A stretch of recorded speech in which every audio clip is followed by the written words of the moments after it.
Я приветствую вас, дорогие друзья, уважаемые гости и подписчики моего канала. Спасибо большое за то, что доверяете, смотрите, за то, что комментируете мои выпуски. Более того, даже подписываетесь, и некоторые даже становятся спонсорами канала. Это приятно.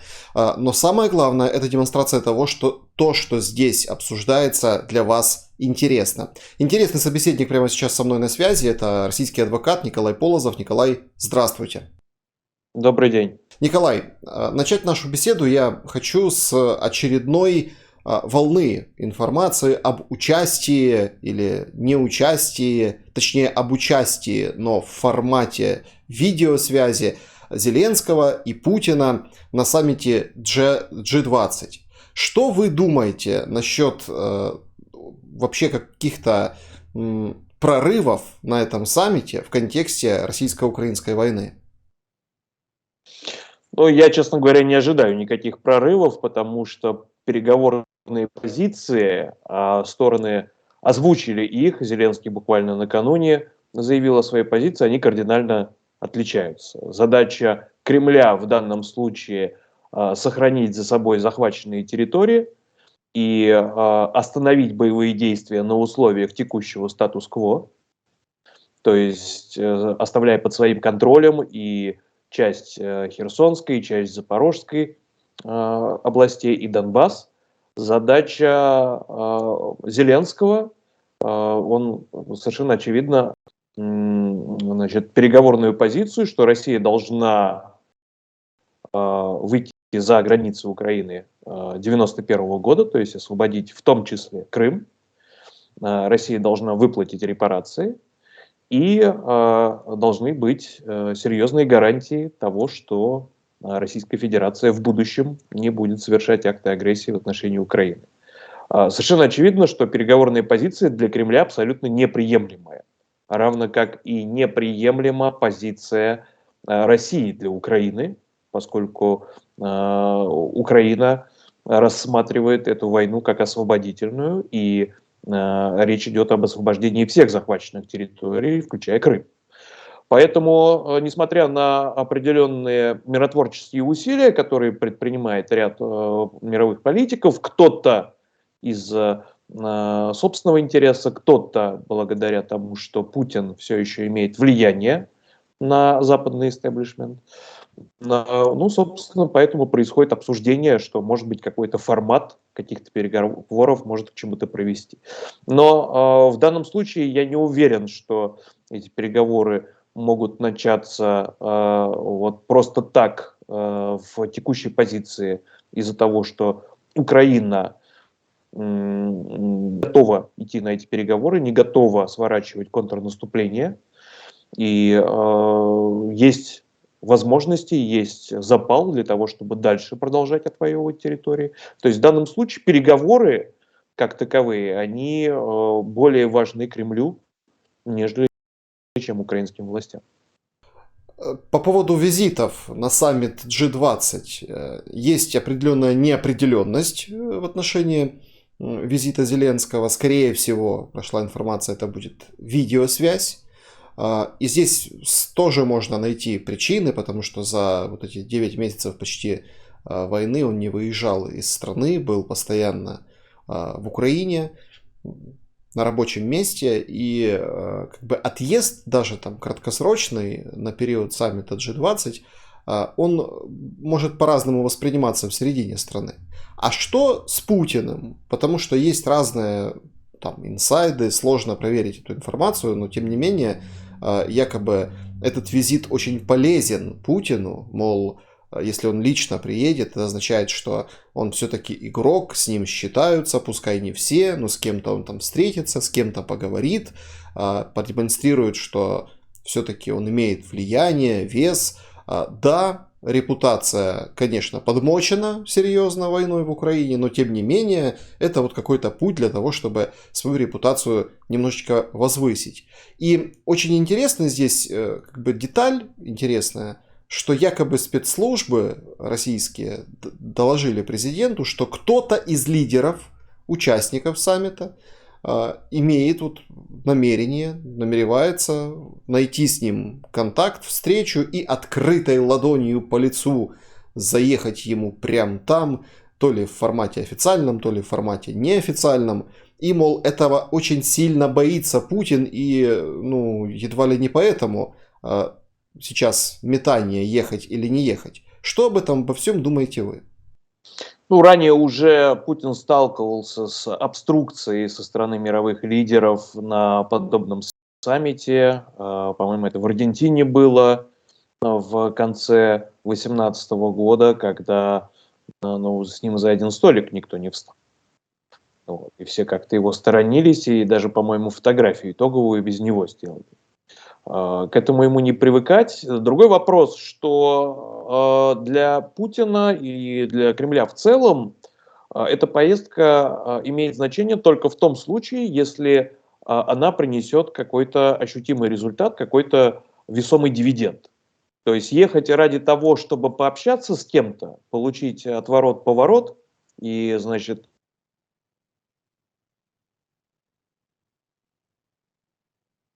в Кремле будет понимание, что эта поездка может принести какие-то плоды политические, дипломатические, то да, конечно, он ее совершит. Что касается каких-то неприятных разговоров, ну, с ним разные люди ведут разговоры. Макрон часами с ним разговаривает.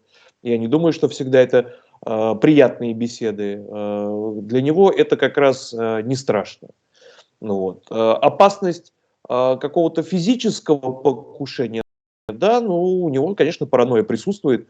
Не может быть, не быть паранойей у человека, который, извините, чемодан таскает с собой, чтобы туда фекалии складывать, чтобы они никому не достались. Но для этого у него и есть Федеральная служба охраны с большими бюджетами, которая обеспечивает, как мы видим, его безопасность. Байден и Путин смогут встретиться, как вы думаете?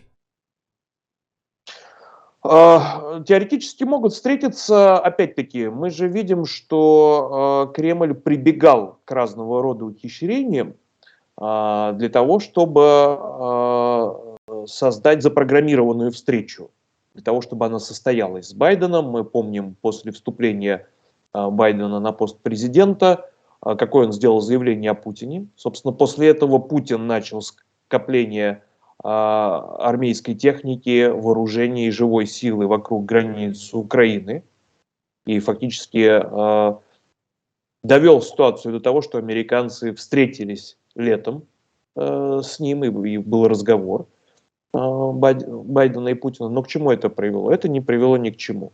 И на текущий момент, если Путин не будет манипулировать, например, ядерной угрозой, грязной бомбой, там, техногенной катастрофой на ЗАЭС или еще чем-то, что грозит не только Украине, но и человечеству, ну да, может быть, это сподвигнет американскую администрацию организовать эту встречу. Пока точек соприкосновения, а что обсуждать? Обсуждать желание Путина оставить за собой захваченные территории, обсуждать, значит, слушать его нытье, что Запад поставляет Украине технику, хаймерсы, из которых, значит, этих мобилизованных россиян пачками утилизируют.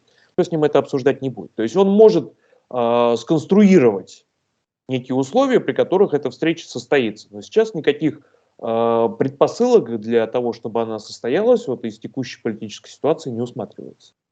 Как вы относитесь к шумихе, которая во многих западных изданиях сейчас разошлась, о том, что США, Запад склоняет Киев к переговорам? И об этом пишут, ну, только ленивые не говорят и только ленивые не пишут. Насколько действительно Запад вот сейчас, собственно, и является чуть ли не единственным, ну, таким торпедирующим этот вопрос, ну, скажем так, актором, да, или какой-то силой, которая сейчас во время, там, в день выборов в США этот вопрос использует в своих целях? Но опять-таки важно понимать, что заинтересованность в переговорах, она проистекает прежде всего от Кремля. В этом смысле Кремль использует все имеющиеся у него ресурсы, все инструменты, всю агентуру для того, чтобы забрасывать, в том числе в информационное пространство условного Запада, нарративы и в последующем их разгонять. Мы это все видели на прошлых выборах президента, вот все это вмешательство через социальные сети, через вбросы в средства массовой информации, тех позиций, которые интересны России. И здесь я вижу абсолютно такую же руку Кремля, когда намеренно разгоняются вот эти вот новости относительно того, что нужны переговоры. И да, среднестатистический избиратель на Западе это все начинает читать, задавать вопросы своим представителям, и потихоньку этот нарратив становится из виртуального реальным.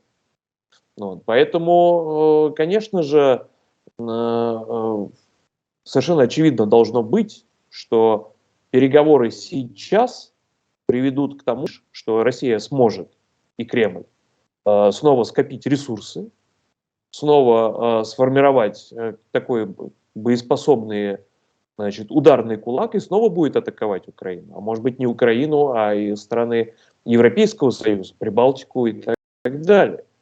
И в этом смысле надежда на то, что, значит, этот дракон насытится этими территориями, этой кровью, этими людскими жизнями и успокоится, она на самом деле безосновательна. Не нужно вводить себя в заблуждение и верить в то, что вот сейчас Путин договорится, обо всем железно все договорятся и навсегда наступит мир. Никакого мира не наступит, потому что суть существования путинского режима – это война, и это очевидно. В Петербурге звучала пробная воздушная тревога. Зачем? Ну, опять-таки, это идет, с одной стороны, проверка жизнеспособности всех этих систем, которые остались еще с советского времени, и которые на протяжении 30 лет там никак ничем не обеспечивались, не эксплуатировались и так далее. А с другой стороны, ну, это тоже определенная такая ментальная накачка граждан вот, в совокупности с той пропагандой, которая на них льется, что кругом враг, что мы в опасности, что нужно сплотиться вокруг вождя, что, значит, подлый Запад может нас атаковать, не сдадимся и так далее, и так далее. То есть, и дальше уже подтягиваются вот эти все, значит, пропагандистские трюки относительно Отечественной войны, относительно защиты Родины и так далее, и так далее. То есть это такое средство поддержания граждан в тонусе. Не только в Петербурге, это в разных регионах России периодически происходит. Да, такое время, именно такую реальность создали для себя россияне, делегируя Путину и чекистской хунте право принимать за них решения. Николай, кто такой Дмитрий Демушкин и почему у него сейчас проблемы? Дмитрий Демушкин – это российский националист, один из лидеров националистического движения в России. Вот. Активно он участвовал в политической жизни, наверное, в начале нулевых. После этого власти пошли по пути закручивания гаек, и фактически и националистическое движение было разогнано, многие посажены, многие выдавлены, кто-то убит, и их оппоненты, леваки, тоже были разогнаны. И Демушкин отбыл срок, был условно-досрочно освобожден по, очевидно, политическому преследованию, уголовное дело было против него. И сейчас продолжение. Фактически действия власти после 2014 года по отношению к Украине они раскололи националистическое движение в России. Кто-то придерживался имперских позиций, провластных, а кто-то продолжал оставаться в оппозиции, не разделяя мнение о том, что война с Украиной для России – это хорошо. И, собственно, вот ко второму лагерю относился и Демушкин. Да, это элемент репрессии, это давление на тех представителей политического ландшафта в России, которые, ну, все еще имеют хоть какой-то вес. То есть власть даже в абсолютно безвредных участников политикума российского видит себе конкурентов и достаточно жестко их периодически репрессирует. Вот, собственно, Демушкина эта волна репрессий настигла сейчас повторно. Я хочу вот задать вопрос исключительно, как, ну, собственно, к человеку, который там разбирается в глубинных процессах российской политики. Вот о чем это говорит? Ведь Демушкин это не хороший русский, вот в кавычках. Это далеко, ну, скажем так, не друг и не соратник Украины и каких-то, ну, скажем так, решений мирных или там миролюбивых по Украине. Но тем не менее, и он тоже попал под этот каток. И говорят, что, конечно, дела против него нет, это вот продолжение там, следственных действий, мол, ничего такого. Но мы же видим эти громкие обыски и громкий прессинг. Караулов, потом Демушкин. Кого боится Кремль? Кремль боится всех, и по этой причине на протяжении более чем 20 лет последовательно зачищает все политическое поле. Вот. Кого-то сажает, кого-то убивает, как Немцова, например. И в данном случае речь, наверное, не столько и не только про Демушкина, сколько про то, что несмотря на все внешние события, несмотря на войну, несмотря на санкции, репрессивный конвейер продолжает работать как часы. И да, иногда там засасывает не только таких, как Демушкин, которые, в принципе, являются оппонентами власти. Иногда и социально близких засасывает туда. Где-то что-то не поделили, кто-то кому-то перешел дорогу, а уголовное преследование – это, ну, такой один из инструментов решения проблем в России, у кого есть соответствующие возможности, соответствующий социальный статус или положение. Мы видим, что в условиях внешнего давления происходит и усиление внутреннего давления.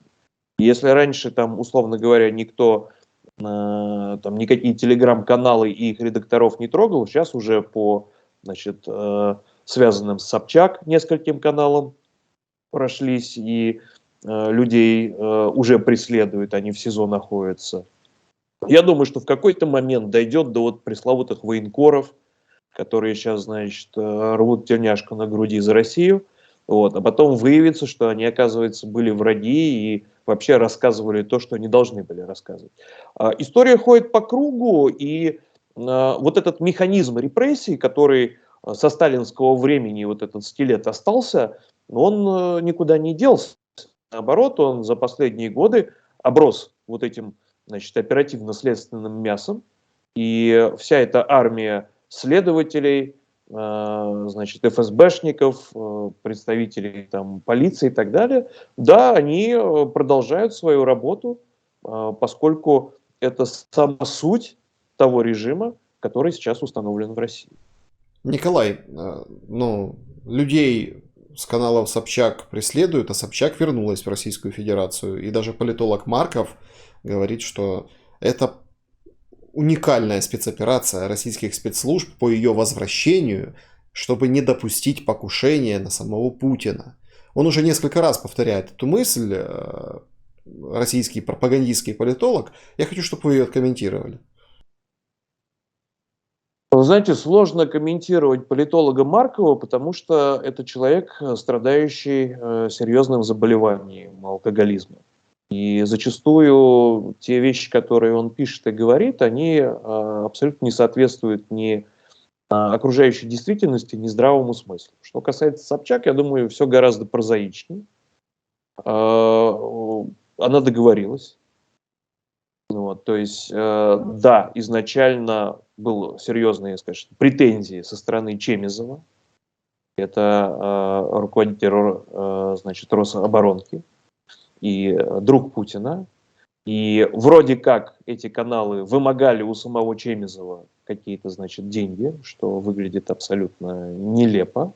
Но что касается персонально Собчак, да, у нее есть определенные гарантии от Путина. Он помнит, значит, ее с младенчества, можно сказать. Возможно, речь идет о политическом размене, потому что была информация, что ее мать оставляет пост сенатора в Совете Федерации. Вот. Может быть, это был элемент такой политической игры под ковром, борьбы такой, когда Нарусову нужно было убрать с должности, с потоков и так далее. Вот. Сейчас, когда тучи разошлись, Собчак вернулась, и надо сказать, что Собчак никогда не была оппонентом власти. Она очень часто бралась за такую работенку, может быть, и грязную, но, тем не менее, хорошо оплачиваемую для властей. В какой-то момент она была в качестве спойлера, значит, на выборах кандидатом в президенты, и это тоже никто не забывает. Поэтому я думаю, что как раз с Ксенией Анатольевной как все будет в порядке, в отличие от многих других, у кого нет такого социального кредита от Кремля.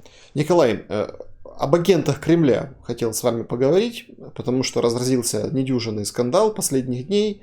Гудков в эфире у Фейгина снова, скажем так, высказался. Он неоднократно повторяет эту мысль, что переговоры можно начать только когда вот хотя бы минимум, программа минимум нужно отойти до линии 24 февраля и с этой позиции уже там о чем-то говорить с Россией. Это вызвало шквал критики, и, собственно, и Гудков, и Фейгин, и участники съезда в Польше снова массово начали подвергаться хейту и критике за то, что чуть ли там не уличают агентов ФСБ во многих вышеперечисленных политиках. Как вы думаете, а не является ли это такая зеркальная история? Что я имею в виду? Что дискредитация тех или иных политических деятелей, уехавших из Российской Федерации, может быть сутью игры тех же спецслужб? Скажем так, вообще это традиционная русская забава, значит, тыкать друг друга пальцами и обзывать агентами ФСБ. Базируется это на двух вещах. Первое, то, что оппозиционная среда действительно активно инфильтрировалась спецслужбами российскими. И какое-то количество оппозиционеров, да, они агенты. Не случайно за последние годы всплывало в некоторых независимых изданиях там ряд расследований, как отдельных активистов вербовали, кто-то записывал аудио и видео, как это происходило и так далее. То есть явление имеет место быть, и почву под собой имеет. Другая сторона вопроса – это то, что архивы в России засекречены. Путин первым делом, как пришел к власти, засекретил все архивы на долгие годы вперед. И, естественно, в условиях такой закрытости это порождает такую плодотворную почву для спекуляций. Потому что если были бы открыты архивы, все бы знали, кто агент, а кто нет. А так получается, что это дополнительный стимул, значит, показывать друг на друга пальцем. Поэтому достоверно сказать, кто агент, а кто нет, сейчас невозможно, пока архивы закрыты. И эта история с тем, что каждый тыкает друг друга, значит, пальцем и говорит, ты агент, она будет продолжаться ровно до момента, пока эти архивы не станут в свободном доступе. А правильно, как в комментариях пишут очень часто, понять, агент или не агент, там, задавая вопрос, чей Крым, и в таком духе. Опять-таки, если агент не совсем деревянный, то, конечно, он будет как-то мимикрировать и, значит, отвечать правильно. Что ему, не будет же у него, значит, сжечь язык, если он скажет, что Крым – это Украина. Да? Ничего страшного не произойдет с ним. Но свою деструктивную деятельность он будет продолжать вести, уже втеревшись в доверие. То есть это таким образом не работает. Единственный способ узнать, кто агент – это вскрыть архивы КГБ, ФСБ, и как это сделали в Украине, как это сделали в странах Прибалтики. И все сразу становится понятно. Николай, а что сейчас происходит в спецслужбах? И правда ли, что раскол усиливается и там группа Пригожина готовится брать власть к этим баталиям, чуть ли не уличным боям в Москве, и очень серьезно противостоит, ну вот, генералам ФСБ. Ну, действительно, там не все так гладко, и власть никогда не была монолитом. Но опять-таки важно понимать, что все-таки власть в России удерживают не просто конкретные люди, Путин и его окружение, а удерживает корпорация, чекистская корпорация, целые системы, которая проникла во все органы государственной власти. И в этом борьба различных башен Кремля между собой, она не означает, что может произойти какое-то обрушение конструкции. Наоборот, корпорация, возможно, сама провоцирует какие-то конфликты внутри себя для того, чтобы выявлять слабые стороны. Вот. Что касается Пригожина, то да, ну действительно в конгломерате с Кадыровым они очень неплохо отработали бывшего военкома, что позволило произвести назначение Суровикина. И Пригожин действительно в информационном пространстве становится все больше и больше в России, узнаваемый и так далее.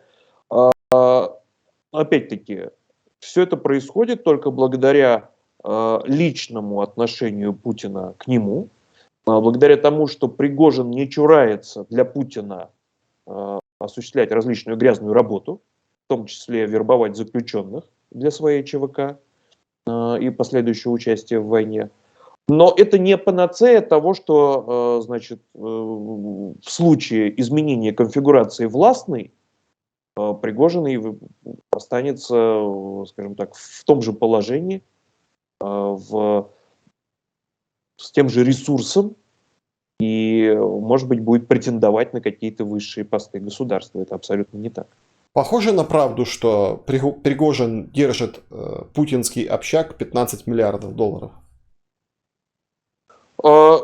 Я думаю, что степень доверия Путина к Пригожину достаточно высокая. Возможно, он доверяет ему и хранение каких-то денег своих или общих денег. Но мы знаем, в том числе Путин никогда не держит яйца в одной корзине. У него этих кошельков из числа доверенных лиц значительное количество. Часть под санкциями, эти деньги потом выводились, активы переоформлялись и так далее, и так далее. И вот идет такая игра, значит, в жмурки, когда Запад, ну, прежде всего Соединенные Штаты, ловят эти активы, а российская власть, значит, их перекидывает с одного кошелька на другого. Что касается Пригожина, да, здесь вопрос исключительно в доверии. И я думаю, что если Путин доверяет ему формировать значит, альтернативные органам государственной власти какие-то военизированные структуры, то и деньги он ему, конечно, доверяет. В чем проблема?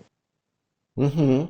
Скажите, пожалуйста, на ваш взгляд, вот эта смена режима, смена власти, которой озаботились там иммиграция российская, собирают съезды, там, 3 каких-то таких магистральных направления, там команда Навального, Ходорковского, Пономаревский съезд. Вот это достижимая цель? Или вот эти, ну, скажем так, подозрения, вот эти все, скажем так, игры спецслужб просто не допускают никакого объединения и реального влияния на систему внутри Российской Федерации? Я думаю, что, да, безусловно, и спецслужбы делают многое, но и сами участники различных оппозиционных кружков, назовем это так, да, они не то чтобы сильно готовы к объединению друг с другом. Да, там команда Навального особняком стоит, значит, Гудков-Пономарев, отдельная история, Ходорковский третья. И в этом смысле, да, ситуативно, может быть, они как-то друг друга и поддержат, но говорить о том, что это вот будущий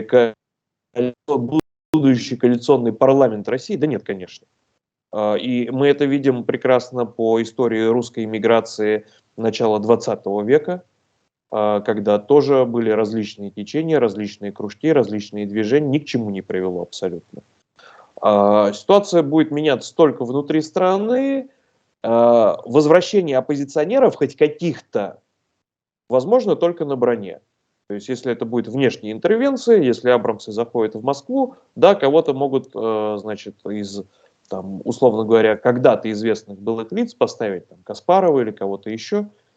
Но в самой России, как правило, это не то чтобы работает. И история с большевиками и опломбированным вагоном, она же во многом была сконструирована.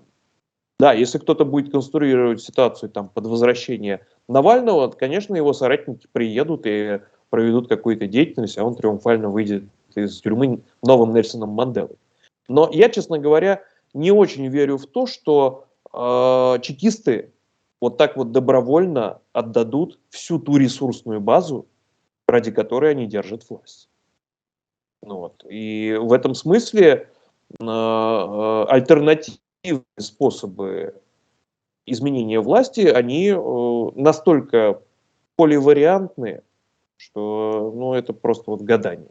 Но я, честно говоря, мое мнение, что оппозиция извне ситуацию внутри России уже менять не может.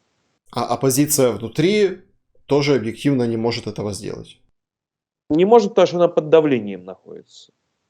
То есть там уже добираются там, до рядовых активистов. Да, там есть люди, которые могут выйти на улицу, высказать свою позицию, но не для того, чтобы кого-то в чем-то убедить, а в том, чтобы им самим не было стыдно за то, что они молчат.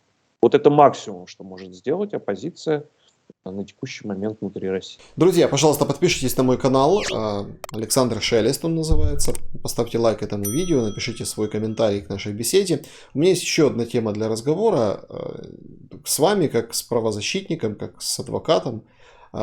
Николай, адвокат Саакашвили сообщила о возможных 36 болезнях Михаила Саакашвили в грузинской клинике. Он находится сейчас арестованный. И называют и туберкулез, и деменцию, которая тоже вот может подтвердиться. Это какая-то линия, стратегия защиты на больничку, скажем так, указать? Или, в принципе, это и был план, когда Саакашвили возвращался, хотел устроить протест, его, собственно, приняли и в тюрьме замучили? Ну, что касается плана, я не думаю, что у него был план, значит, приехать и оказаться в тюрьме надолго. Да, так же, как, в принципе, у Навального, скорее всего, такого плана не было. Имеет место, наверное, неправильный просчет ситуации и действия властей, которые, по всей видимости, не ожидались. Что касается стратегии для заключенного, значит, выживания через больницу, например, да, ну такое бывает. Рассуждать предметно о Саакашвили, наверное, будет не совсем этично и неправильно, потому что мы не знаем его медицинскую карту. Что ну, он не молодой человек. Да, возможно, у него есть какие-то заболевания, но ответить на эти вопросы могут только специалисты, только медики. Должен ли адвокат, скажем так, заниматься этим направлением? Конечно, должен. Потому что у него есть его доверитель, есть подзащитный. Хотел ли сам Саакашвили, чтобы он оказался в такой ситуации, что, значит, он то ли в тюрьме, то ли в больнице с деменцией? Ну, не думаю. Наверное, это все-таки не то, с чем он приезжал в Грузию и чего он хотел. Но сложилось именно так, и в данном случае тот инструментарий, который есть у заключенного, по всей видимости, будет использоваться. А что нам дает вот это понимание судьбы Саакашвили? Да по большому счету ничего. Саакашвили в политическом смысле сбитый летчик. То есть никакого политического будущего ни в Грузии, ни в Украине, честно говоря, я не вижу. Максимум это какие-то мемуары или преподавательская деятельность и так далее, да, лекции. Ну вот. Поэтому нам это просто показывает, что при принятии серьезных политических решений необходимо все-таки эти шаги просчитывать более серьезно, для того, чтобы не оказаться просто в такой ситуации. Но здесь же перчику добавляет то, что он гражданин Украины. Да, безусловно. Ну, опять-таки, никто не делает заявление о том, что Грузия Саакашвили пытает, мучает или, значит, совершает какие-то неконвенциональные действия с ним. Да, несмотря на то, что для Грузии он иностранный гражданин, тем не менее, обращение с ним вполне соответствует текущим стандартам, в том числе Европейской конвенции о защите прав человека. То есть у Саакашвили и его адвоката есть возможность обжаловать любые решения, которые, как он считает, затрагивают его права и свободы, как в национальных судах Грузии, так и в Европейский суд по правам человека обратиться может, никаких с этим проблем нет. Поэтому в данном случае я не думаю, что для Украины, значит, судьба Саакашвили должна вот вызывать какую-то особую озабоченность, особые опасения. С ним все будет в порядке, он свой выбор сделал, ну а власти Грузии, они исходят из той позиции, которую они для себя приняли относительно его уголовного Ну, преследования. вообще удивительная страна Грузия, и власти Грузии удивительные. Они жалуются в очередной раз, выходят с заявлением, что, мол, что это вы дали Украине, Молдове кандидатство в члены ЕС, а нас, собственно, отодвинули там, подальше на неопределенный срок. И это вместе и параллельно с тем, как, ну, извините, растет экономика Грузии. Из-за того, что санкции российский капитал, российский бизнес обходит в том числе и в этой стране. Ну да, Грузия занимает такую двойственную позицию, то есть с одной стороны, да, конечно, хочется в Европу, хочется в НАТО и так далее, с другой стороны, нынешняя власть в Грузии объективно пророссийская. И Грузия запустила в свою страну огромное количество россиян, да, которые привезли деньги, которые привезли бизнесы, которые бежали от мобилизации. Еще никто не знает, как эта ситуация для Грузии обернется. Будет ли это хорошо или плохо. Но на Западе же тоже не дураки сидят. И если они видят, что власти проявляют Грузии определенную лояльность к России, которая является антагонистом всего того, к чему стремится Украина, к чему по заявлениям грузинских политиков стремится Грузия, почему они должны, значит, Грузию ставить в приоритет? Вот все очевидно. Да, Николай Полозов был моим собеседником в этот раз. Спасибо вам большое, Николай. Спасибо. Друзья, благодарю вас за просмотр этого видео. Поставьте, пожалуйста, лайк, напишите комментарий, что вы думаете о том, о чем мы говорили с Николаем. Конечно же, берегите себя и увидимся в новых выпусках.